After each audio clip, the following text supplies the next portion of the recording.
En attendant, la fraîcheur, la canicule est bien installée en France. Mhm. Emmanuel, elle pose évidemment des problèmes de santé publique, mais aussi économiques.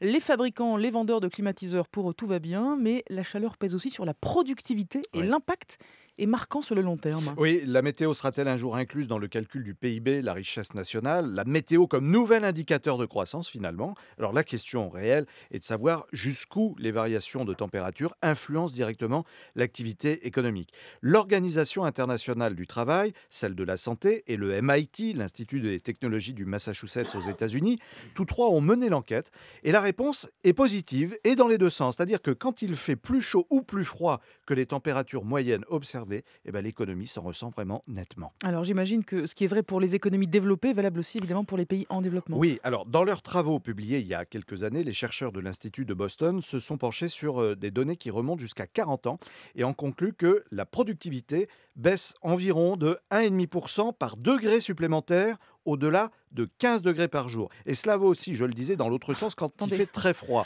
Oui, c'est-à-dire qu'au-dessus de 15 degrés, eh ben, c'est à partir de ce moment-là que ça commence vraiment à faire évoluer D'accord. les choses. Et donc, je le disais, ça vaut aussi quand il fait très froid, c'est-à-dire que cela impacte en partie les taux de croissance des pays situés dans les zones dont le climat est non tempéré. Alors, impact également sur les revenus. Quand la température annuelle moyenne augmente de 1 degré, là c'est plus simple, Mhm. le Je vous remercie. revenu par tête baisse de 1 à 2 ce qui est précisément inversement proportionnel en valeur.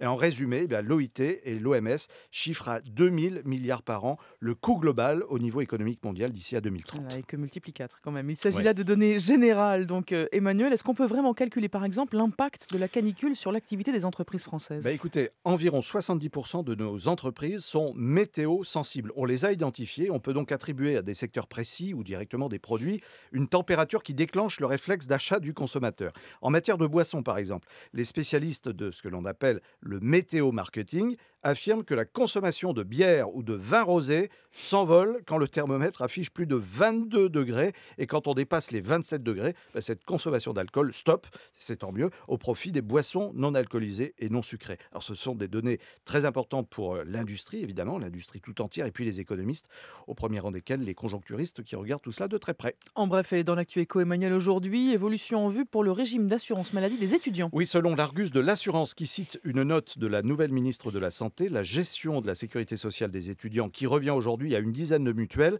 serait confiée au régime général de la Sécu dès le mois de janvier, et le RSI, le régime social des indépendants, devrait connaître le même sort. Le Brexit rend le Royaume-Uni moins attractif pour les immigrés des pays de C'est l'Est. ce que dit l'Observatoire des migrations de l'Université d'Oxford. Selon cet observatoire, le nombre d'immigrés provenant d'Europe de l'Est au Royaume-Uni a chuté d'environ un tiers depuis le vote en faveur du Brexit.